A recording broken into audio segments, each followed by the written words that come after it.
Yes, so much warmer than last year. Oh, so great, so great. My name is Kathy Pyle. I'm on the board of directors for the Storytelling Association. And I came last year, was my very first time to the festival, and I fell in love with this festival and this group. I am just so excited for the possibilities here. I'm also a member of the Motivational Speakers Association, and I've been a member for more than 30 years, and love that organization. And what I saw last year was the possibility of bringing these two organizations together, because storytellers understand the art and the beauty of storytelling, but professional speakers understand the business of storytelling on stage for money. And I thought, what a great combination to bring these two groups together. So that was my mission when I joined the board, to see if there wasn't an opportunity to bring these two organizations together. And that's what we have done in the workshop now and this afternoon in this very same room. Um, I'm super excited about introducing you to our first speaker. Vilis Ozols is not only a professional speaker extraordinaire, he's also a dear friend, and which makes it super fun. He has some amazing credentials. He's a veteran professional speaker, leadership expert, and former NCAA Division I coach. But this is what I want you to hear. He has delivered over 1,500 paid presentations in all 50 states and 8 other countries. So he comes to you with this world of experience, and he is going to share his expertise and knowledge with you here today. So please join me in welcoming Vilis Ozols. All right. Thank you, Kathy. What a wonderful introduction, especially when it's from someone so dear and that I love and has been a professional colleague for so many years. When I got started in the business, the introduction was a lot shorter. It's like, we didn't have to pay this guy much, hope he doesn't suck. Here you go. So the goal is that we have a little bit of fun today. And I actually have 3 goals, if I'll be completely honest. So number 1 is I want to share some ideas, some concepts, a little bit of not just showing the sausage, but how do you make the sausage? Maybe some of the thought that went into it. And so that'll be the first goal. So we're going to share some ideas, and some of it's going to be random, but also recognize that I come from storytelling from a different perspective. But I think we can all say that, can't we? Like, what is a storyteller is a really good question. And in my case, storytelling has a purpose. A, I've got to sell the presentation, and then B, I've got to deliver on the presentation with a learning point or a deliverable. And then the hardest part, and Kathy didn't allude to this, but I get labeled as a motivational speaker. And I hate it. Because what you think about this? What's the first thing you think when you say, "Oh, they're a motivational speaker"? Yeah. I live in a van down by the river, and that is dangerously close to the truth. No, but interestingly enough, and I know this just doesn't mean anything, but the number one thing that people will say to me whenever that comes out is, "Okay, motivate me." And you just sit there going, what do I say? And you know it, and I know it. Who's the only person who can motivate you? Yourself. Yeah, it's you yourself. The best that any one of us can do is to put some ideas out there, some concepts, and maybe give you some tools to help you get to where you're trying to get to. One of my favorite phrases is, the best stress reliever is a game plan. Yeah. How many get stressed before you have to tell a story or before you're getting ready to push that envelope? And now, having a game plan is the best way to relieve that. And so that's the goal, is to give you a little bit of a game plan. Second goal for the presentation is I'm going to try and model some of the stuff we're talking about. And believe me, I'm not going to say this is the way you need to do it, but I'm going to show you how I do it. And then I'm going to move on to the third goal, and that is, how do you now take this and incorporate it into what you do? And so hopefully we'll have a chance to break out into the smaller groups, give you a moment to just say, okay, how do I do this technique? Or does it work with me? Or, and I'll give you some handouts, some resources, but hopefully there'll be some good stuff you can take and use. And then what I'm going to do is, whenever I get into a presentation mode, I will shut off the screen. And then you'll kind of see, okay, so now we're not in workshop mode, but we're kind of in the storytelling or the presentation piece, and then we can kind of take it from there. So, and then did everybody get a handout? We do have handouts, so you can follow along. Do we have extra handouts here? There's a couple here.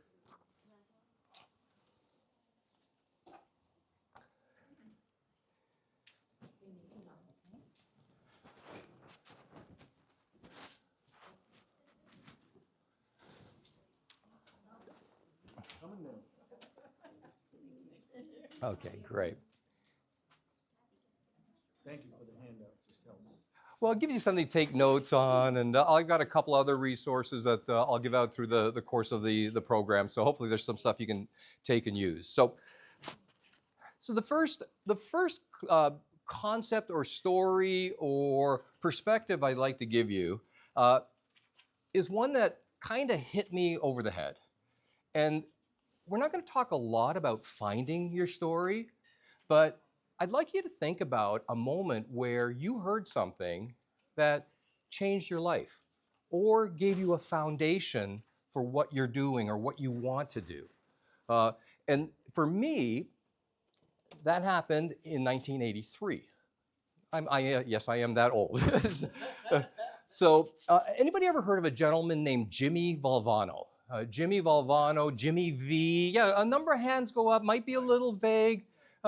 Jimmy Valvano was an NCAA men's basketball coach.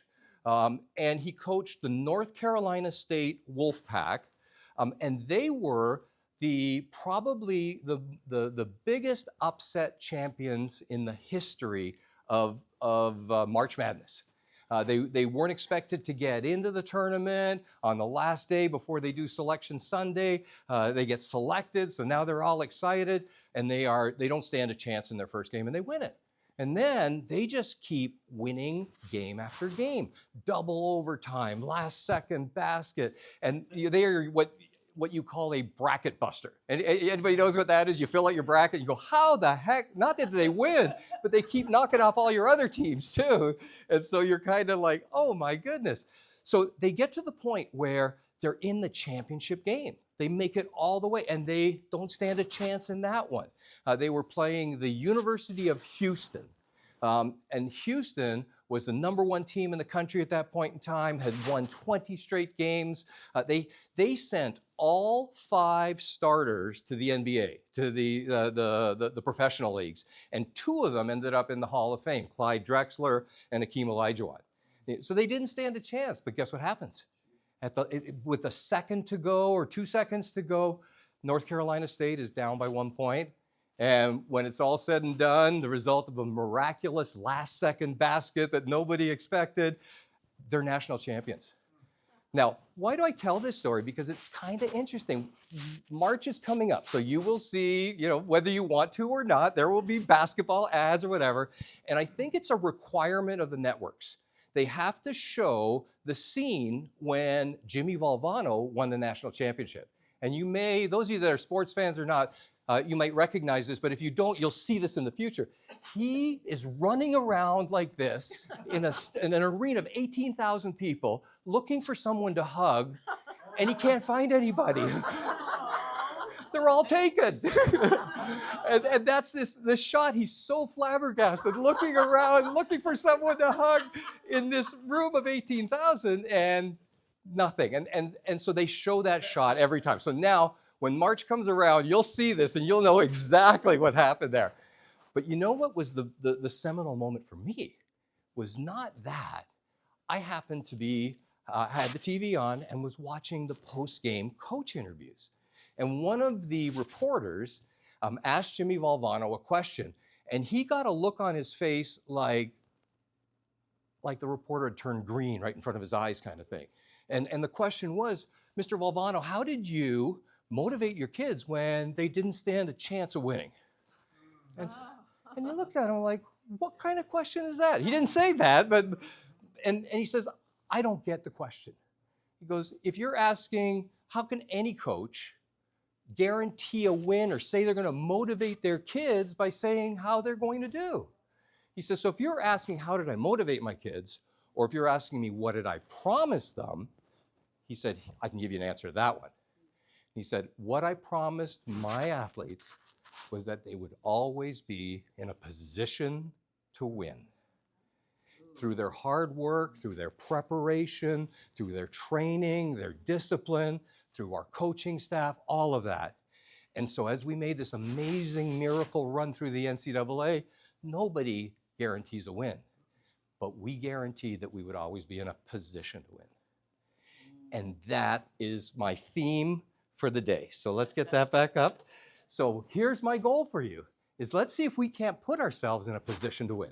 We get some ideas, some concepts, some strategies.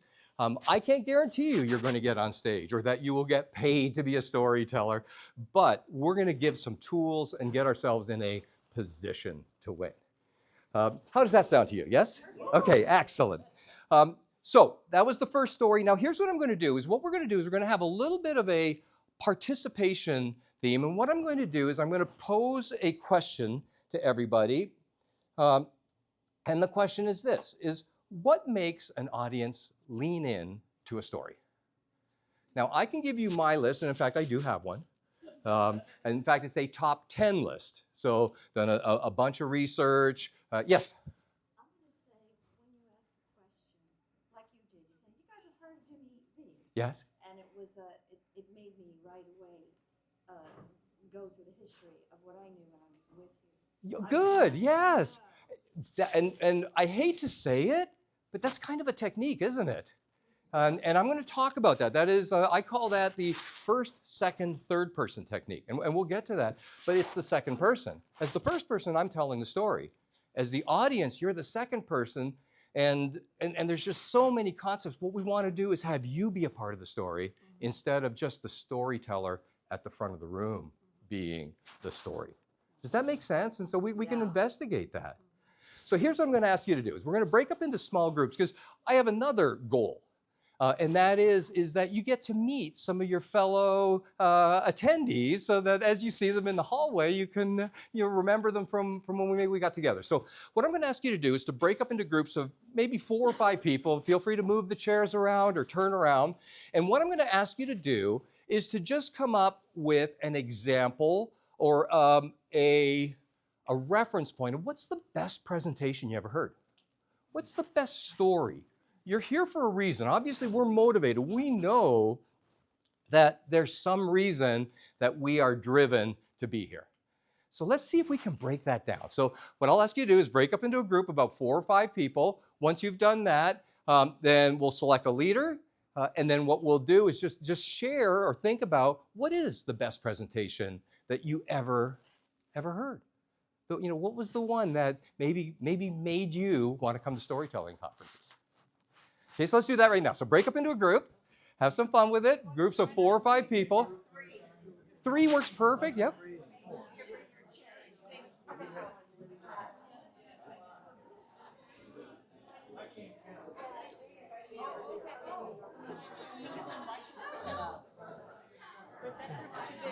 Yeah, feel free. Here, I'll move that for you. Oh, okay, here, I'll get that over there. Okay, so you've got your groups. Okay, next goal is to select your leader. So on the count of 3, I want everybody to point at the ceiling. Okay, everyone point at the ceiling. And on the count of 3, point at somebody on your group. Whoever has the most fingers is the leader. 1, 2, 3, go.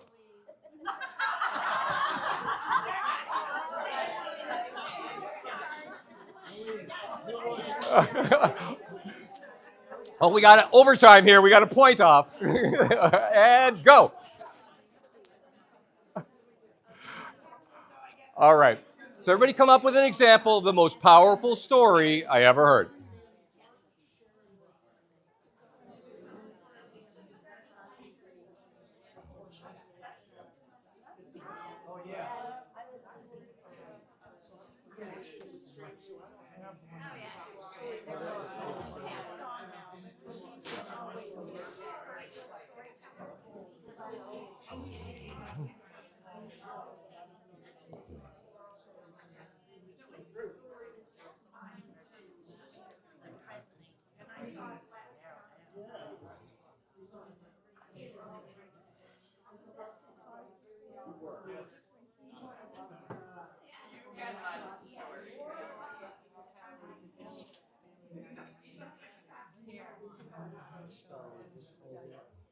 Good morning.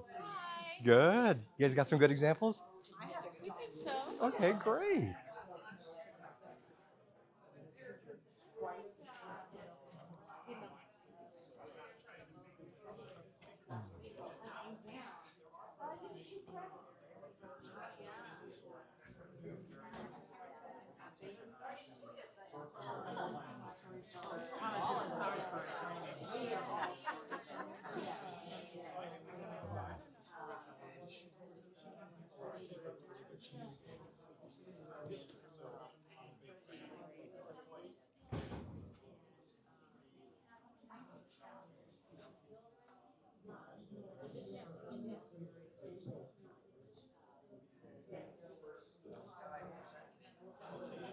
Okay, give yourselves about one more minute or so, and then we'll move to the second stage of this activity.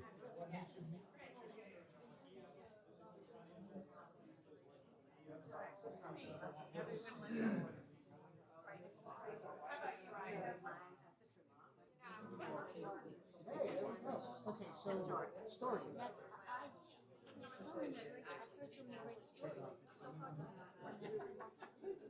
I'll tell you a presentation I heard. I went to, like to write, and I was a nutrition lecturer, and I wanted to improve my nutrition lectures. And I went to this lecture that this guy had on writing short stories. And I asked him afterwards, he was very good. I asked him afterwards, how can I apply what you taught today to my lectures on nutrition? He said, tell stories about nutrition. Everybody loves a story, and once you get their interest, you then get their story. Talk about good stories.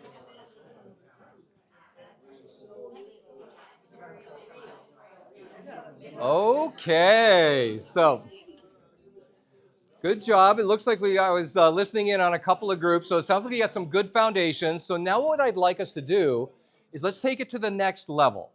And what I'm going to ask you to do is to come up with your own top 10 list of why was that story so powerful, or what did they do? And once you do that, we'll debrief and say, okay, what are kind of like the top 10 things that make someone lean in, or what makes a great story, and break it down to its components, and then we figure out how do we maybe incorporate that. Okay, so have some fun with it. Go.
Okay, give yourselves about 3 or 4 more minutes. Make sure we're getting around to every member.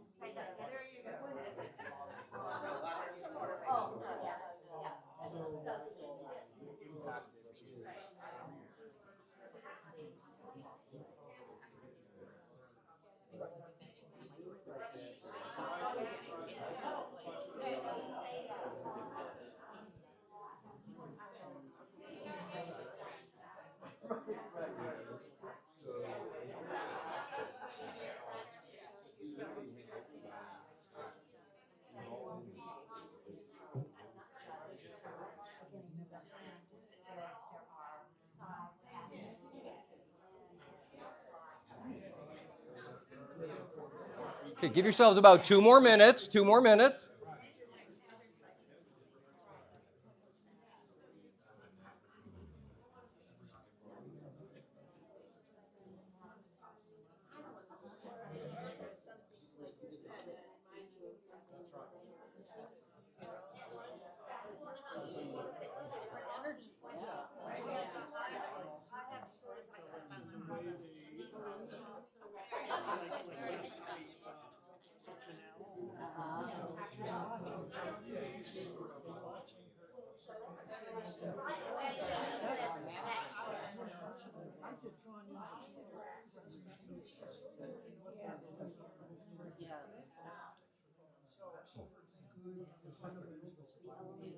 Okay, give yourselves about 30 seconds now, half a minute.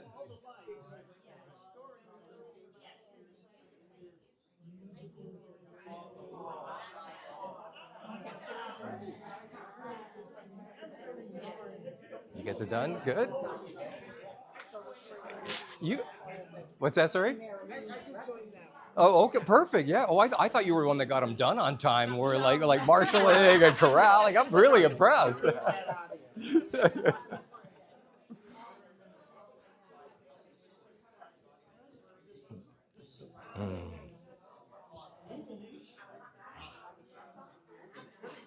Okay, are we close? Are we done? Yes? Good stopping point? Okay, let's reconvene. And now let's have some fun with it, okay? Let's build our own list now of what makes for a great story. And it can be your idea, it can be something from the group, but let's just sort of toss them out and build our list, and then we'll compare it to the research list and see how they compare, okay? Okay, toss one out. What do we have? Humor, okay. Yeah, humor. Okay, so here's a really good question. How hard is humor? It's frickin' hard, isn't it? It's really hard. And I wish I was funny. Well, funny looking, maybe. No, but what I have found is I kind of transpose that. Is I don't try to be funny, but I try to have fun. And if I'm having fun, the goal is for the audience to have fun. And there's an ancillary benefit to that. By definition, when you're on stage or when you're telling a story, you're going to get nervous. There's going to be the jitters. And when you commit to having fun, the butterflies now start to fly in formation.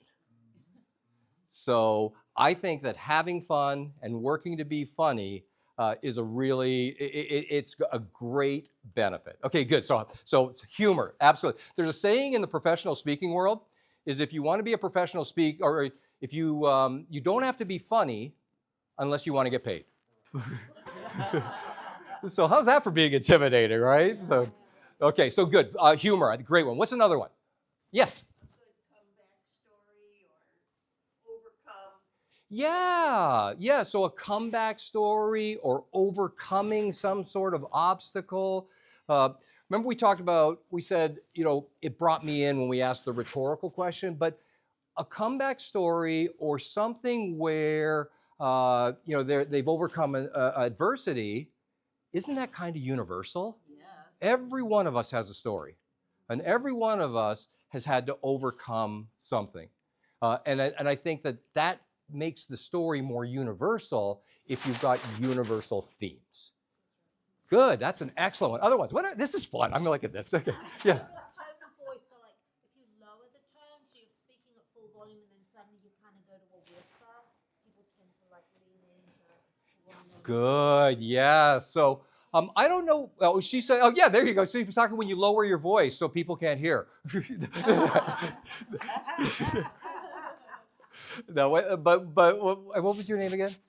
Louise. So what Louise was saying is when you have variations in intonation, in speed, in cadence, and I think that this is truly one of the hardest, to get the repetitive. Martin Luther King was genius at this. The way that when he spoke, there was a rhythm. There was a cadence, there was a flow, there was an ebb, and it would go down and up and masterful. And so, keep an eye out for that. It's hard to do, but every once in a while in a story, you will find a place where, oh, I could do that, or that works. So great, excellent, excellent, good. Other ones, yes, sir? The pause. Yeah. Okay, so I said, what, humor was hard, cadence is hard, pause is hard. Yes, it is. Maybe for some people, if you're a slow talker, pauses come natural. I'm not. And so to slow down and pause is so difficult. And we'll get into whether you write out a script or not, but every time I've written out major points, I literally will have a section in my notes saying, pause. 1, 2, 3. Because my tendency is to just be motor mouth. Now, the other thing that I discovered is I love being in the audience as much as I enjoy being up front, often more so. And when you hear a really powerful speaker, if they don't pause, like the pause is 2 things. One is it signals, this is important. This is seminal. This is where we're going. But the other thing it does is I noticed that when you're hitting really good points, a pause gives the audience a chance to go inside. And I remember, because I knew I was trying to be better at pausing, but I would see people just looking out into space. And at first I'm thinking, okay, I'm losing them, or I'm not connecting, or I need to reformat the story. And I realized the exact opposite as an audience member. When the speaker had said something profound, my mind went to, well, what does that mean to me, and where am I going to go? And so when you pause, it's not just you structuring your story, it's you giving the audience a chance to be there completely and fully present with your point. And so remember, it's a two-way street. That's a great one. Good. What do we have from the back of the room? Yes, sir. Element of surprise, where the story's heading in a direction, you think it's going to the left, and all of a sudden you shift to the right. Yeah. And I love that. So if you're taking notes, write that down, because that's just one of those structure things. Can you start going this direction and change this direction? And in some of the stories that I'll tell in a moment, see if you spot that. And hopefully when you're an audience member, you're thinking, oh, that was kind of cool. But as a workshop member, you're going to go, oh, that was on purpose. And so that's something that you can definitely be aiming for. Good point. Really good. Others? Yes? Yeah, being vulnerable. Saying something from the platform that you might not even say over drinks or in a one-on-one is sharing. Now, it comes with risks too, doesn't it? You can overshare, but that vulnerability, I think, is really, it makes it important. And so I think that's another big one. And I'll give you an example. I'll tell a couple stories in a bit. I remember years later, the very first time I told that story, because I was almost in tears coming from the stage. Like maybe I wasn't ready, but I was ready. But it was so important what was being told that I was having a hard time holding it together. And that's the kind of vulnerability that creates that connection and makes it, and it's not about connection, it's about making it valuable to the audience. Yes. So I think that's a big one. Great. Okay, well, other ones. What's that, sorry? Yeah, immersive characters. So here's another, remember I said everything's hard? Another one that's hard is being characters, is having characters, giving characteristics, voices, characteristics of physical stance. Just like what you did with the arm. With him running around. So if we can do that, I would say go for it. Now, here's the thing. Push your comfort zone. This does not come naturally, does it? Maybe if you're a professional actor like Carrie, maybe you get really good at it. But bottom line is, push your limits. Leave your comfort zone, give it a shot. Yes? Body language. Yes. Very specific things like folding your arms or standing with your hands on your hips. That because those things make a statement all by themselves without you saying a word. Agreed. Any other examples of that?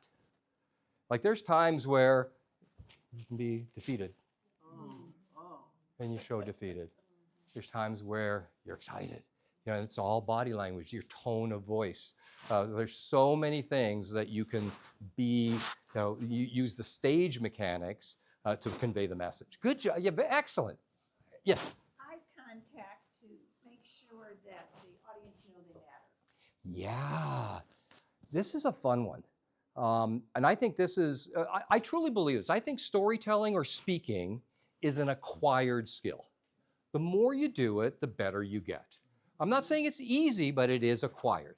And I've been doing this for probably 30 years, and I remember going through all different kind of little Vilis exercises. Okay, one time I was going to say, I was doing a presentation. I go, by the end of the presentation, I will have looked everybody in the eyes at least once during the entire presentation.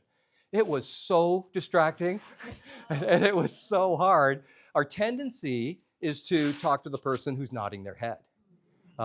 But as you go, you can go deeper to the room. But yeah, the eye contact and making sure you're talking to a person as opposed to the room is very good. And you know what makes it harder once you get into certain environments is if you have spotlights on you. Because with spotlights, you don't get to see the audience. So now it's a visualization exercise of who's there and who you're talking to and trying to make eye contact when you really can't make eye contact. Good. Others? Do we hear anything from the back group? How about preparation and practice? Yes, preparation, practice. How many of you are good at practicing your stories? Yeah, I know. I see some hands, or they go up kind of confidently. It's really hard, isn't it? You can do it in your head. You can write it out. You can have a mini audience, but practice is huge. I was very fortunate, and I know it's an unusual path, but my first foray into the speaking industry, I worked with a company called Career Track. And so I would go and do 4 or 5 seminars a week, full day seminars, start to finish, and I would just speak. And so I was able to just practice. And kind of my thought process was after lunch hour was the lull after lunch when everybody's tired. That's when I would try my new motivational stuff or the stories because I knew that we still get to all the material, but now I've got hopefully something that creates a little more connection or result at the worst time of the day. And so the practice is huge. Anybody have good suggestions for how you practice or what works well for you? Well, I'm actually going to share a personal vulnerability. I was the youngest in a family of 5, so I was invisible most of my life, and I was very quiet and terrified. And I Can had a everybody hear her child. okay?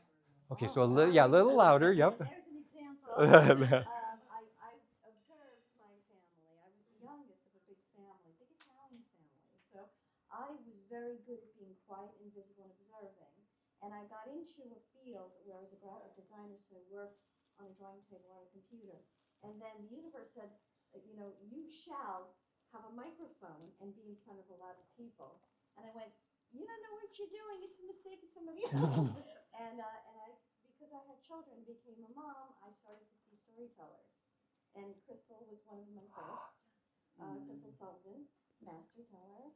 And Nice. so then when the job came to me, and it was also quite surprising and by accident, I had to figure it out, and I was so terrified by my butterflies that I decided that I needed to be somebody else. And I would say Miss Antoinette, which is my storyteller name, is the better version of me. And I tend to kind of watch her and go, yeah. And what I do to practice my stories is I tell it from different points of view. I try not to be third person omniscient. I always try to be in the story and become that different point of view. And then I practice the story. I try to get the key points. And then when I get ready to go on stage or in front of my group, I get terrible butterflies. And then I go up there and something else happens because my audience usually saves me. And it gives the other part of the story, and then I go, how did that happen? And to this day, I've been doing it for 20 years, and to this very day, I say, I have to get those butterflies. If I ever not get those butterflies, something Awesome. bad's gonna happen. Awesome. I would be terrified before I get up there. Good for you. Nicely done, Antoinette. Carrie and I had this conversation. Oh yeah, well done. Yeah, give her a hand. That's brave talking in front of a group like that. Carrie and I were talking about the whole thing with ums and ahs. How many of you are good at that? You know, I mean good at saying them, not good at not saying them, kind of thing. Yeah. There you go.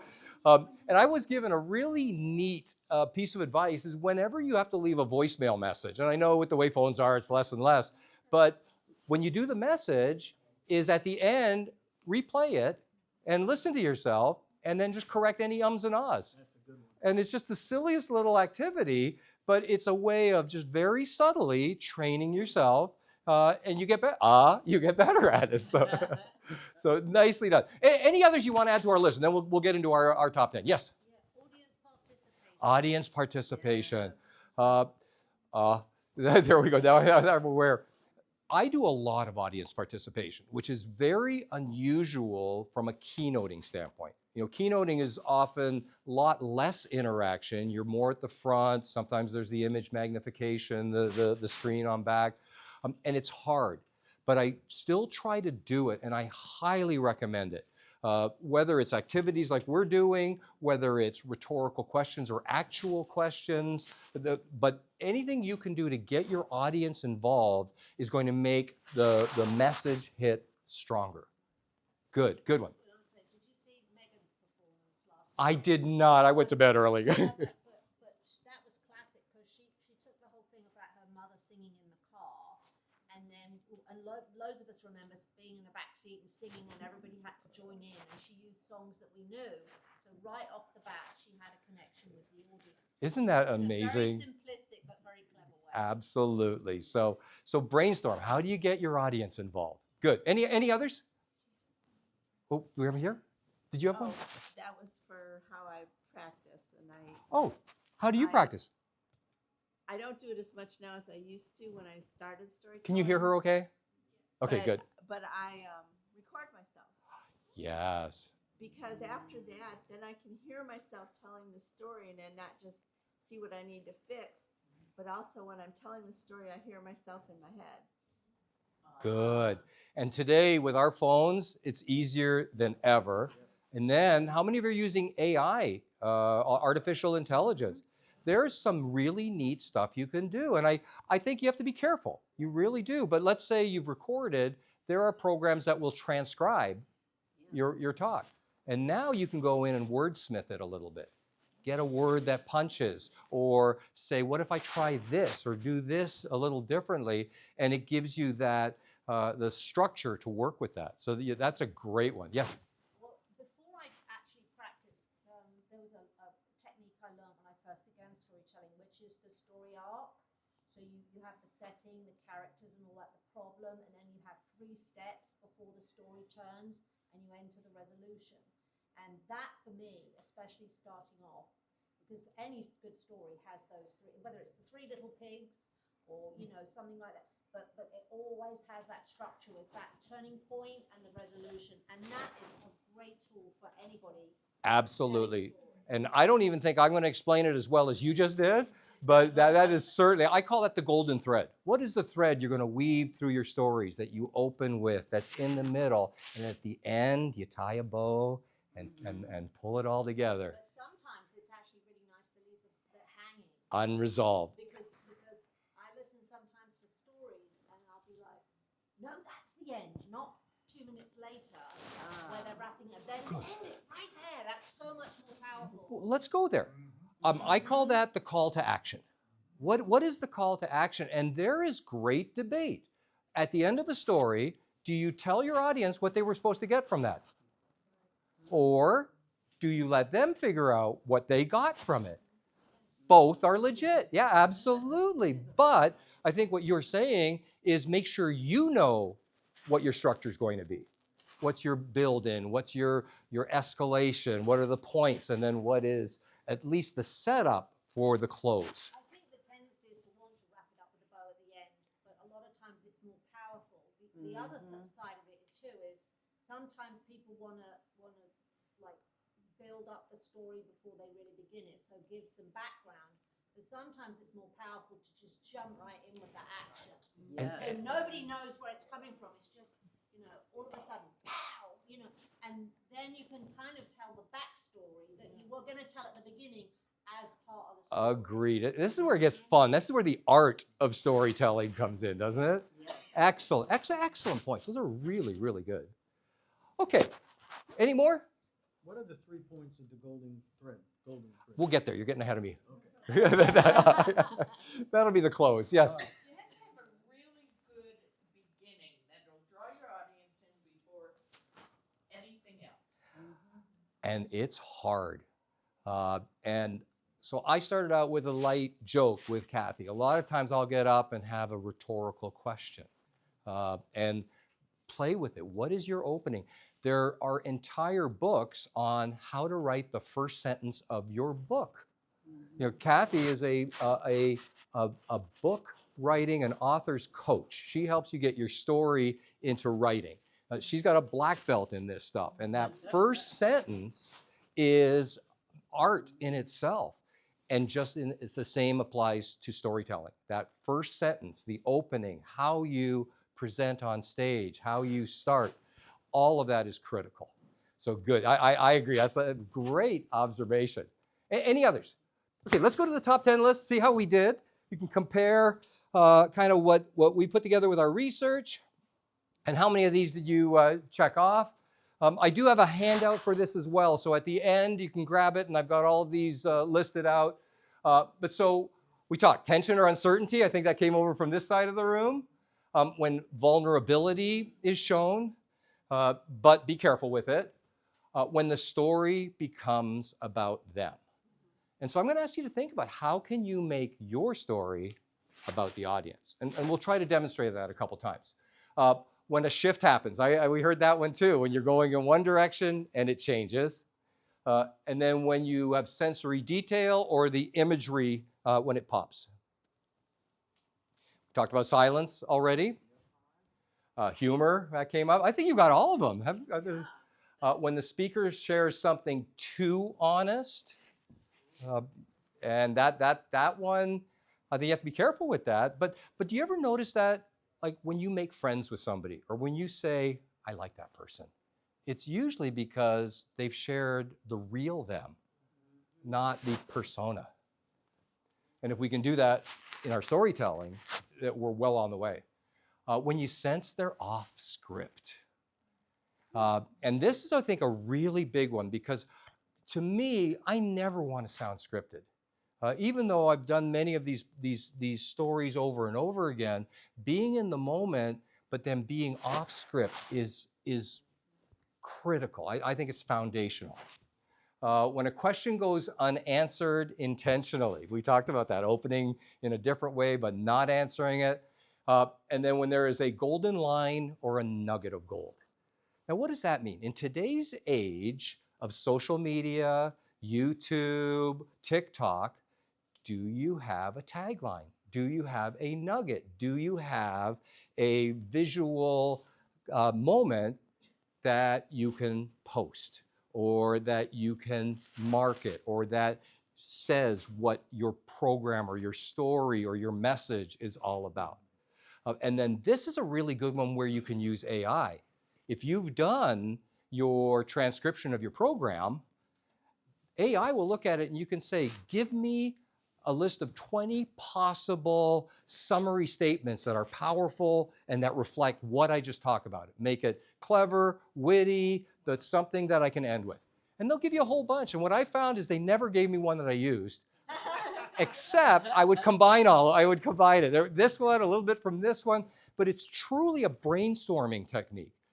And so, like, I would never say, AI, write me a story that I'm going to tell, but I will say, AI, here's my story. What's a great summary? What's the point? What do you pull from it? And that's AI's strength. Good. All right, how'd we do? Are we having fun? Yeah. Excellent. Okay. next point is what I call the 1, 2, 3.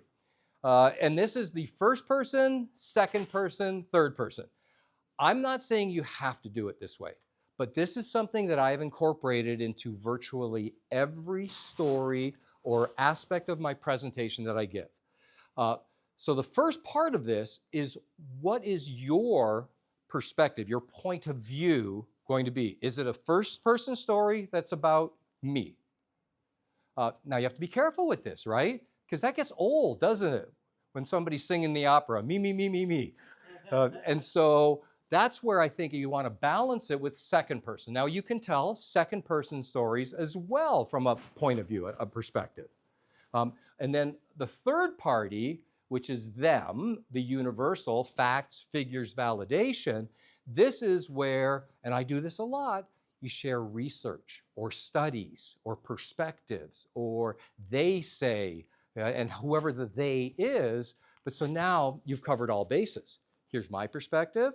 How does this impact you? What's your perspective? And here's what they say. And if you're having the 1, 2, 3, you avoid that me, me, me, me, me that often happens in a storytelling environment. Can anybody give any examples of that? Or does that make sense to you there?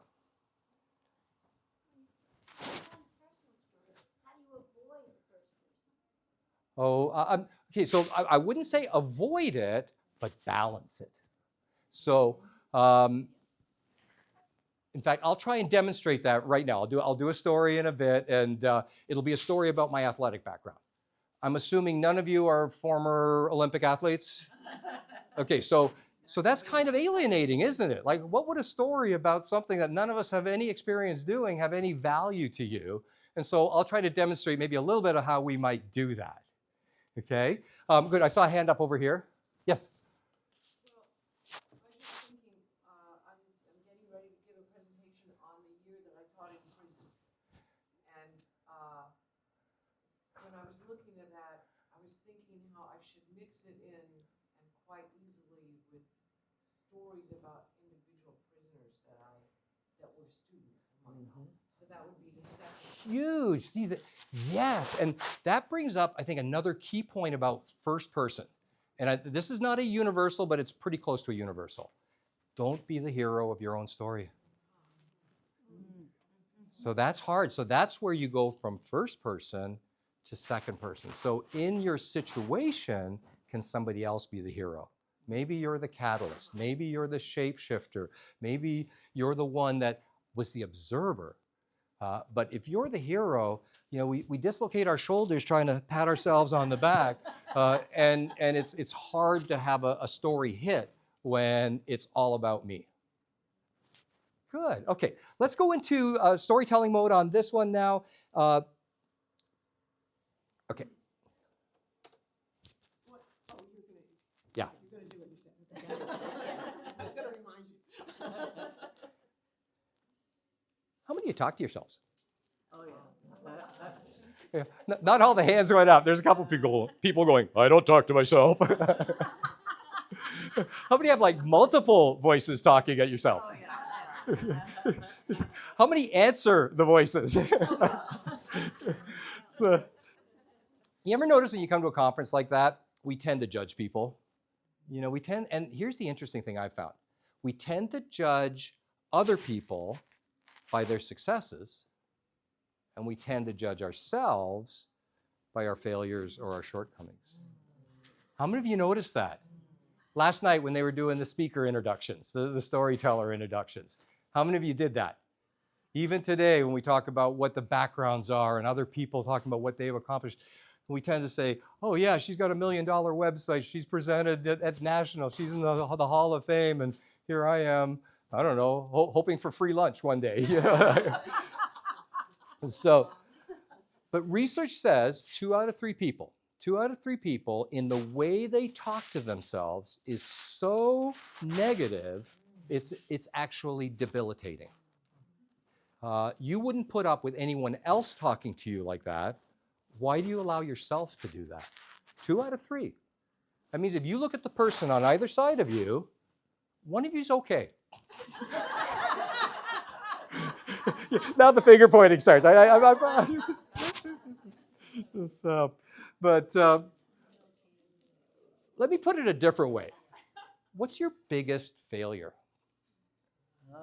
What's the one that when you start comparing yourself to other people, you start to say, yeah, not good. I didn't get there. I'm a failure. I'm not good enough.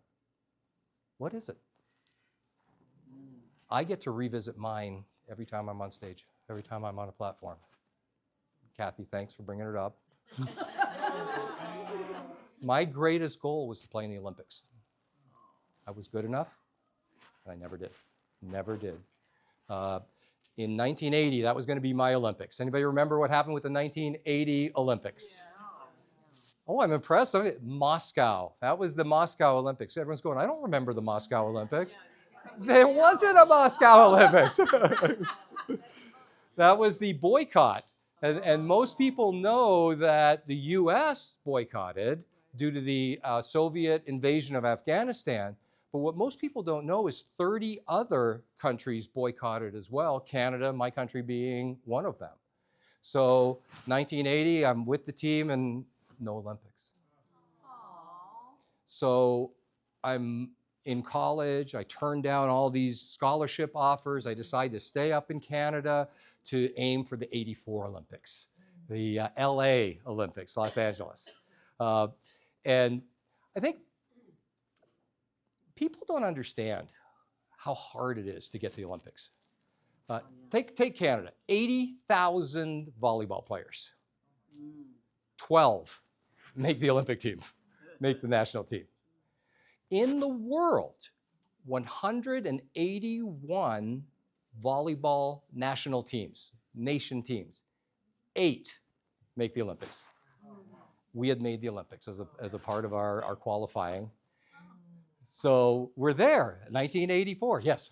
I would say that's not your failure, it might be your disappointment. Oh, it was. Not your failure.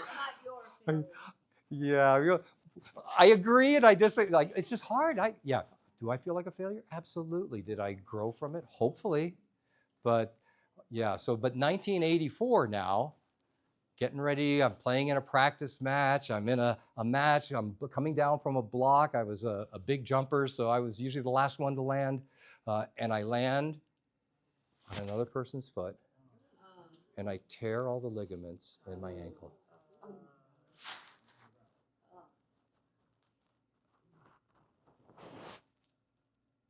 The pain, indescribable. And I can honestly say it had nothing to do with the pain of the ankle. I can take that. They do some weird testing at the Olympic and national team levels, and one of them was pain tolerance testing. So I'd gone through a series of studies, and I don't know if it's a good thing or a bad thing, but I had ranked highest on pain tolerance. So I could take the pain. But I don't know if you can imagine in a split second knowing that everything you've worked for up to that point in your life just isn't going to happen. No Olympics. No gold. What was your sport? Volleyball. I played men's volleyball, and then I coached women's NCAA volleyball as well. And it gets worse. At least for me, it felt worse. I went to the Olympics anyways. So I watched our team. Canada, we make it to the medal round. The final 4. 3 out of the 4 teams will get a medal. We play the US in the semifinals, we lose. I watched that. Then we play Italy in the bronze medal match, we lose a tight one there. No gold, no medal, no Olympics. And I was thinking about this last night. I had this flashback, and I hadn't thought about this for a while. I was in the bowels of the what was it called? The arena, Long Beach Arena. I don't know if I had just had too much, but I went there. And when you fail, there's a chance for something in you to die. And I got really close that night. I even got to party with the US Olympic team. They won the gold. I got to touch gold medals. Some of my buddies, had accomplished their life's accomplishment. You'd think it would be amazing to touch someone's gold medal. It wasn't. It wasn't. And I struggled with that. I struggle with it to this day. Whenever the Olympics come around, I go into a funk. How can you not? And I got to hear a motivational speaker, a guy named Les Brown. Some of you might have heard him. And he said something that helped me, and I share it in hopes that maybe it'll help you. But what he said is when you shoot for the moon and you come up short, you still end up amongst the stars. Come on. Yeah. And I thought, that's beautiful. Except, of course, here's me, the anal retentive guy. I know that when you go to the moon, you're not even close to the stars. So it doesn't really make sense. But the only way, I'll share this. I could go longer on this, but I do want to share maybe just a wrap up to this point. The only way I live with myself is that I know I couldn't have done anything different. I gave it everything I have. And whenever I'm in the depths of that funk, I know I couldn't have and wouldn't have done anything different. And so if there's a message here, is maximum effort. Give it all you've got. And I have a very simple definition of success now. And it's this. And see if you can fit this definition. Are you working towards something you care about, something you value, or something you're passionate about? That's it. You do that, you're a success. And how so many people can't answer that question. And then from there, it's a really simple game plan. Every single day, what's one thing I did today to get a little closer to my goal? Doesn't have to be a big thing, but what's one thing I did today? Okay, that's it. We'll step out of that. Okay. So thank you. So we can debrief, but so clearly, I don't think any of you have had an Olympic experience, but did you feel like you were in the story? Yeah. Did you feel like you were part of it? Yeah. And then, feel your pain. Oh, but I still feel it, so it's really easy, but thank you. Yes. My foot hurts. Oh, you know what's the worst? So I coached for 15 years at the NCAA level. The worst thing, and I know it's got to be a version of PTSD, post-traumatic stress, is when one of my athletes would go down with an ankle. And they would go, and I would feel their pain so viscerally. It was just, oh. But I also felt like I had a point of view, a perspective that I could help them. You know, I've been through it. And I sometimes feel like maybe all that failure had a benefit when all was said and done. Good. Any other things you saw there that, or here's the more important thing, is not so much what did you see, but what did you see that you can add to what you do? Was there something in there? How did we open that story? Asking a question, anybody remember what it was? Are any of you athletes? How many of you talk to yourself? Do you remember that? Oh, yeah. Rhetorical question, we answered, then we get going back and forth. Did that have anything to do with me? Because the story's going to be about me. And I think what I've discovered in my years of storytelling is I'm not going to be the hero of my story. I'm not a very good hero, but I'm really good at failure. And so I can share my failure and hopefully have a benefit. And it's been beautiful how many people come up and will share their failure story or how close they got. And it's not sports. That's the other thing. It doesn't, like, I don't want to be, we don't want to be pigeonholed in one area. We want to be as universal as we can. So good. Okay. Thank you for that. Thank you for indulging me on that. Okay, we're gonna fly through a few more stories and get to the next one. This is a really fun concept. I won't tell a story associated with this one, but I had a friend of mine. Her name was Pam Gordon. She was a teacher of the year in the state of Colorado. And we got talking one day about why was she so effective. And she talked about Ned Herman and the whole brain model. And what she did, and I'm going to encourage you to do this, and I have a handout with all of this information, so you won't have to copy it down. But she said in every story, or as many as possible, keep adding extra components. So in this case, analytical thinkers, they want facts, stats, logic. So remember when I was talking about the Olympics? How many Olympic teams? How many athletes in the country? So the analyticals, they don't want to just hear, it's hard to get to the Olympics. They have the facts and figures to back it up. Dates and times. Emotional thinkers, how do you feel? How did that make you feel? Here's how I felt. And you can tell when you talk to somebody, they'll say, so how do you feel about that? Or what did you see in that presentation? They're visual. The feelers are the emotionals, and you're gonna have a cross-section in your audience, so can you hit the various pieces? Sensory thinkers, smells, sights, sounds, conceptual, big ideas, metaphors, concepts, structural, step by step. I'll tell you a story in a moment about with a structured storytelling. Relational, the relationship with someone else. Reflective, where you think and go back. Kinesthetic, the movement we talked about. Do you see how many of these tied into what we did with our top 10 list? But you can pop these into your stories as well. And then visual and auditory thinkers.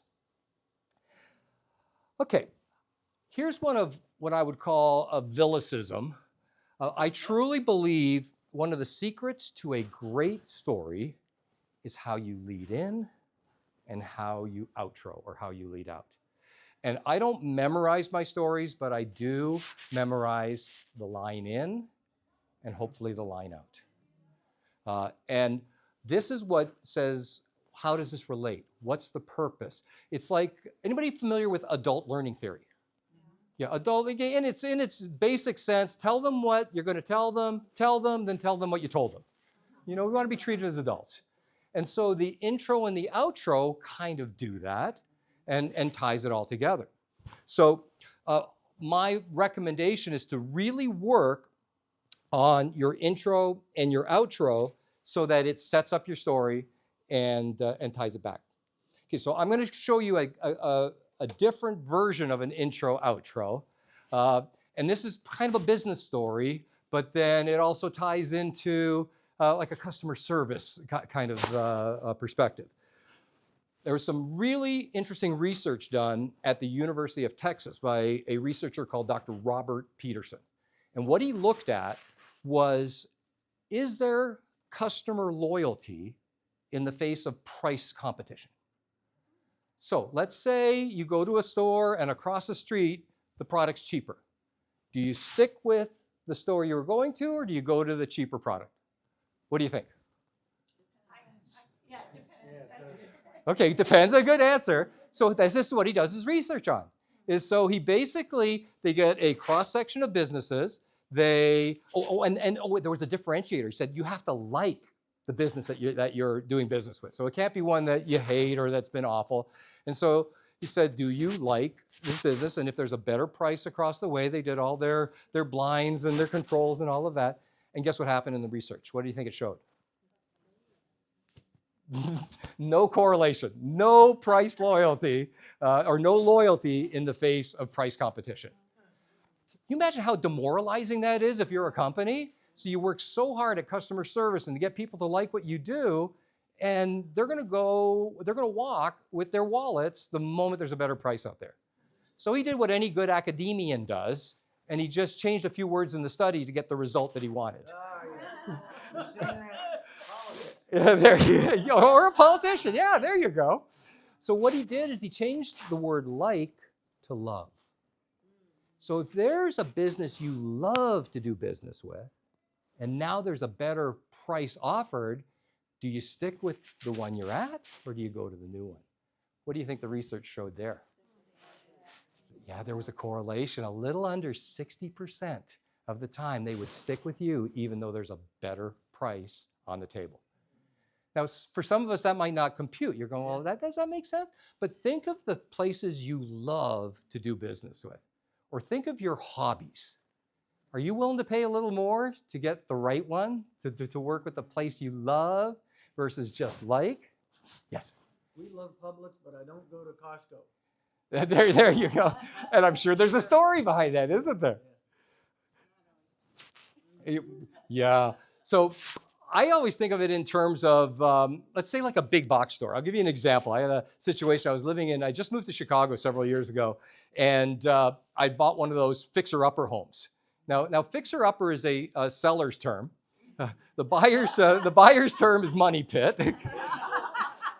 And the first project that I had to do, now you have to understand, I am not a handyman. I have trouble fixing a sandwich. For me, putting down the toilet seat counts as a project. Power tools, I got an electric toothbrush. And it takes an hour to cut through a 2x4 with that thing, I'll tell you. So I am not very, very good at this kind of thing.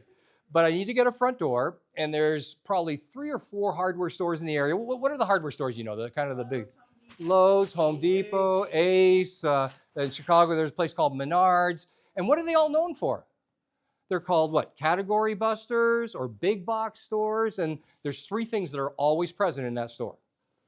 Great price, great selection or inventory, lousy service. Yes. How many of you have walked through the aisles looking for help, kind of thing? And so, Walmart, great example. So I decided to go to Menards. It's the most convenient. I find a door, and then I have to put it on, I have to get it, because I realize I still need hinges and the doorknob, all the stuff associated. So I put it on the cart. And have you ever seen those carts that they've got? The ones where if you're not balancing it perfectly, there's like brakes on both sides. Like, I don't know who designed it, but I think they probably had some pretty serious anger issues going on. And so I'm dragging this thing, and it sounds, well, kind of like the sound that a cat makes when it licks an electrical outlet. And I'm trying to wander, and I'm looking for help. And it's awful. I'm looking in every aisle. I'm dragging, and I finally see the guy in the blue vest, and I wave him down, and he starts coming up, and I'm thinking, maybe I can find someone else. Because, so first, I'm not expecting Armani, but his overalls they're tucked up to here. And he's got these big glasses, I kid you not, with duct tape holding them together. Now I'm thinking, that's my kind of hardware guy. It's like any man, give him a roll of duct tape and he can fix the world. Right? So he's got the duct tape, and then he's got his name tag handwritten. It says Bob, and it looks like it was handwritten in marker, and it looks like he could read it himself. And then he comes up and he goes, "It's your lucky day." And I'm thinking, oh, geez, like, how do you answer that? He goes, "My name is Bob." Looks at his name tag. He goes, "You, my friend, are no longer Menard's customer. You are Bob's customer." And I just went on to explain to him. I said, he's a little weird, kind of thing, but I needed the help. So I told him I needed the door, the hinges, all of that. And so he takes me to the aisle where it's at, and I realized that he's got the balancing down pat. So it's almost like he knows what he's doing. So we get to the counter, and he points. He goes, "That's where Menards customers get their hinges." And so I go to grab it, and he smacks my hand. Oh my gosh. I'm thinking, that's like assault. He says, that's where Bob's, or where Menards customers shop. Bob's customers do not shop at eye level. We shop down here. See, look at one hinge, $8. Here, Bob's customers buy the package, 2 hinges, template, hardware, $12. And I'm thinking, I like this guy. He's starting to talk my language. And so then I go, great. I grab the hinges. I go to leave, and he grabs me by the arm. Doesn't let me go. And I'm thinking, okay, that's like kidnapping now. And then it gets weirder. He kind of steps back, and he gives me the once over. And he goes, 2.7. I'm a male. I'm thinking I'm at least a 3, don't you think? He goes, "Our customer service research shows that the average hardware customer of Menards visits the store 2.7 times per project. Bob's customers visit once." And I'm thinking, that sounds a little low, don't you think? I'm thinking like 7.2 kind of thing. And so he proceeds to make me buy all this stuff that I never would have bought. Shims, trim pieces, finishing nails, all of that. And the pile's getting taller and taller. And I'm thinking my wallet's just going to get lighter and lighter. But intuitively, I knew something was going on. This made sense. And I can honestly say that's the first project that I never had to go back to the store for a second. I used every nail, every shim, every trim piece, and it was just, it was awesome. And we sold that house without even putting it on the market. You know, once the neighbors and stuff saw it, it went into a bidding, we got full asking price. And I guess here's the point. If a guy like Bob can make us love versus like going to the hardware store, what can we do? What can we do in the way we present or the way we interact with our customers? Okay, there it is. So you'll see there a slightly different. So that's more of a business story, right? Customer service, a little bit of the intro, the outro, and you can see how that was set up. Okay, I'm going to keep moving. I'm going to do a couple more stories, and then we will wrap it up, and I'll try and make sure we get the learning points in there as well. 15. I'm going to jump to... Now, when you told that story, you said at the beginning that you were not good at fixing a sandwich. But you actually put that whole door up and you did that all by yourself? Took days. But, you know, I would say, I'm proud of you for having done that. I was kind of proud of myself, and all I could think of is without Bob, it would have been even worse. But we went probably 3 or 4 days where we couldn't lock the front door because Vilis couldn't figure out how to do it. Kind of thing.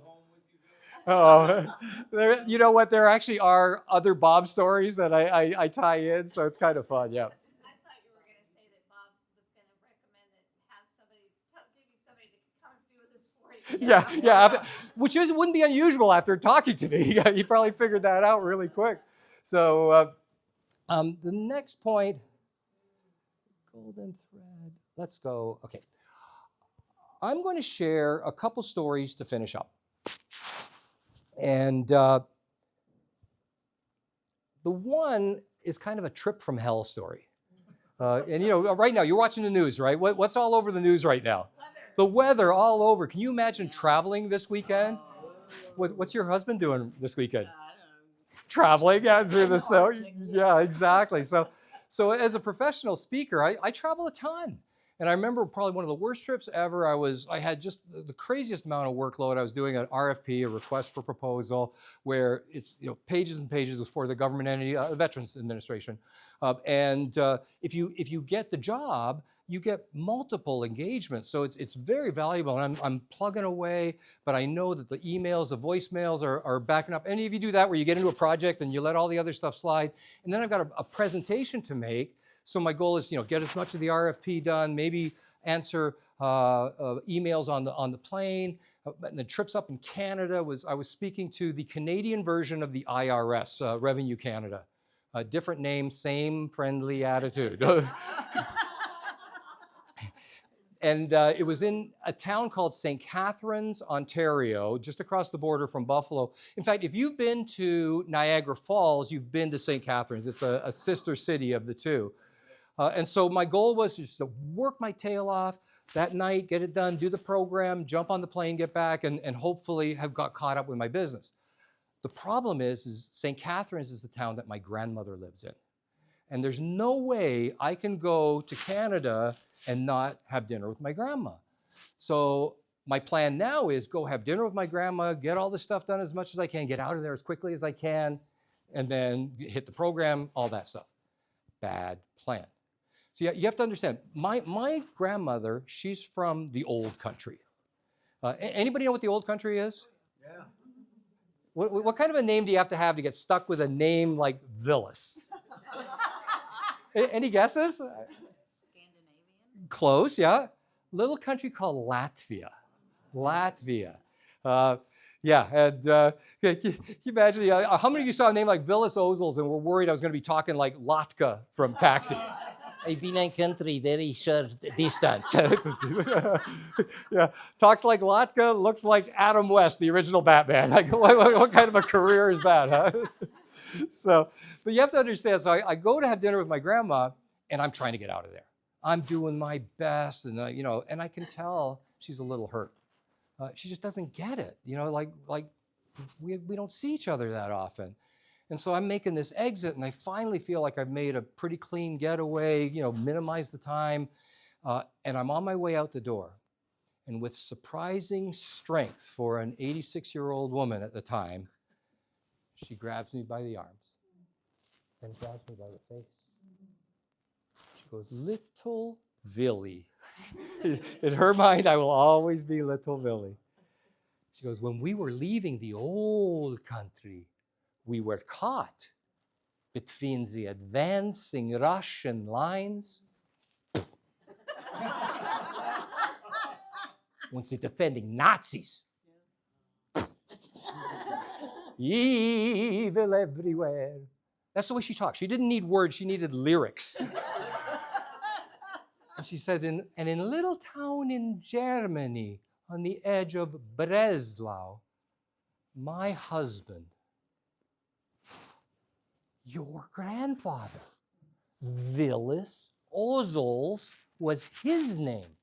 That's how you got your name. And there's just like a little dance. And let's face it, you don't go through life in North America with a name like Vilis Ozols without figuring out how you got labeled with that puppy. So I knew the story. And do you ever have that little voice in your head that just says, "Shut up"? Just go with it. And I did. And in the next breath, I heard a part of the story that I had never heard before. She goes, "Yes, that night we were surrounded. We had to escape.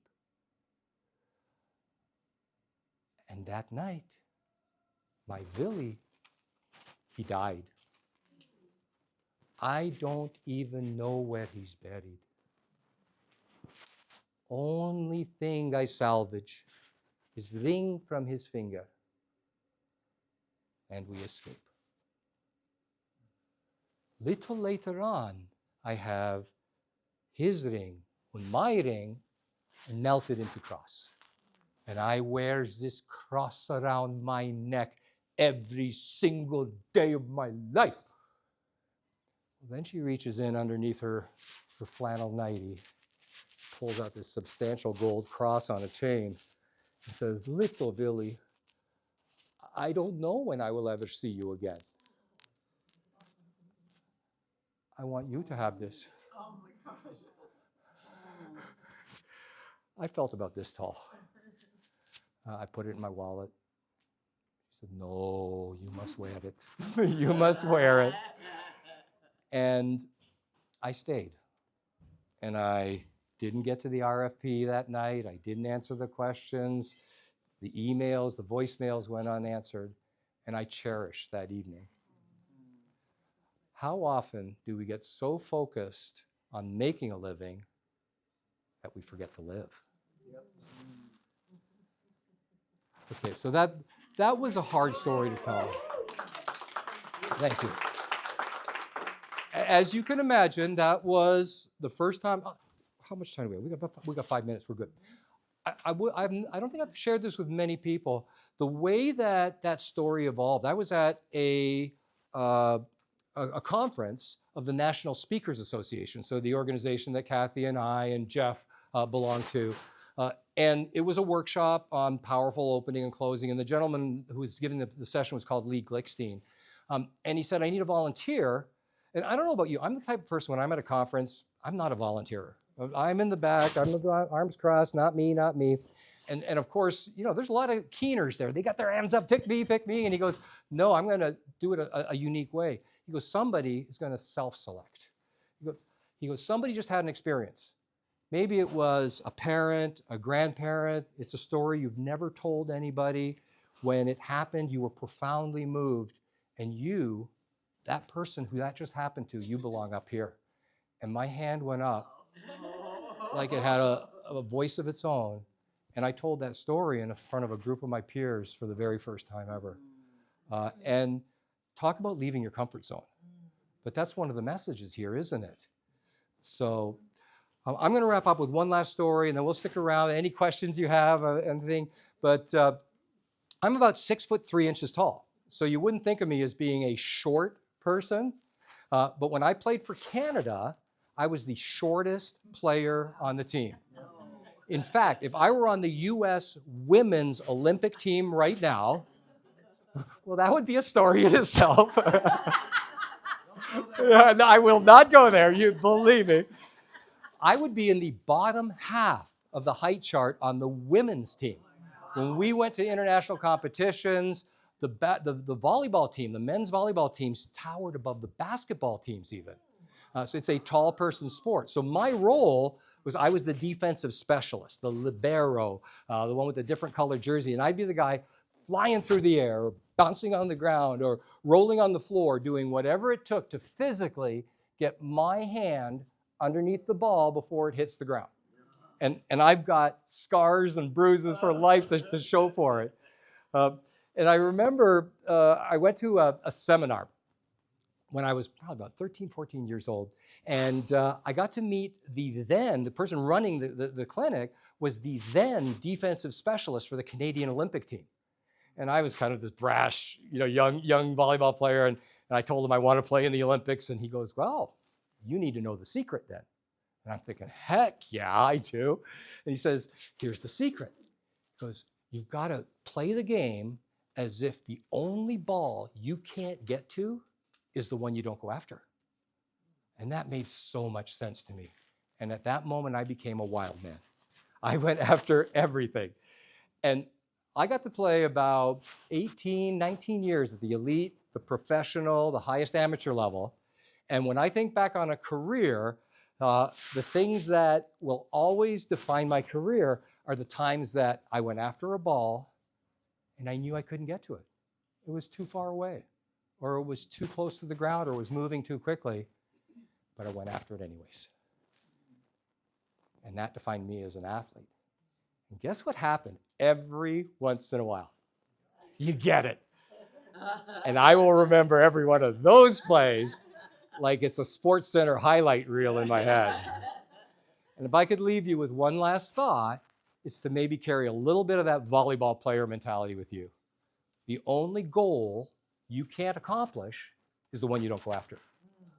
We have an incredible ability as people to accomplish our goals once we set our sights on them. I never got to play for an Olympic gold, but I do get to wear very, very special kind of gold around my neck.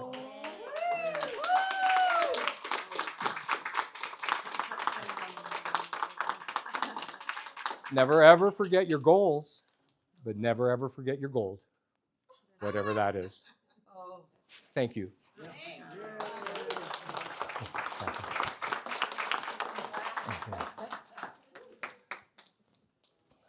did NSA and the storytelling group proud. Thank you. Thank you so much, Vilis Ozols. Let's give them another round. Thank you, everybody. Thank you, Kathy. We have evaluations. I hope you will fill them out and give us your feedback. These are very important as we plan next meetings and for next year. A couple of announcements for you. If you'll fill those out, and I'll stand at the door and collect them as you head out. A couple of quick announcements, though, before you leave. We have another fabulous presentation by another NSA speaker here from 1 to 2:30 in this room. I hope you'll be back. Also, Jeff Bledsoe is in the room. Jeff is the current president of NSA Central Florida, the Central Florida chapter, and he's here to answer questions about NSA membership. You have some brochures, I believe. Oh, there's some on the table up here. So he will be, why don't you come up here, Jeff, if you would, to answer any questions about NSA, about membership, and so forth. Yes. Can we get a copy of the video, and where do I go to get handouts? Handouts are right here. So you can come up and grab those. The brochures are here. Yeah, why don't we, yeah. And then the cards and stuff. Video, can we get a copy of that? Yes, we can do that. If you, No, his presentation. we can, I will put it on my website. So if you've got the ozols.com, I will put it up there, and we'll have a version of that for you. Wonderful. Wasn't he just so good?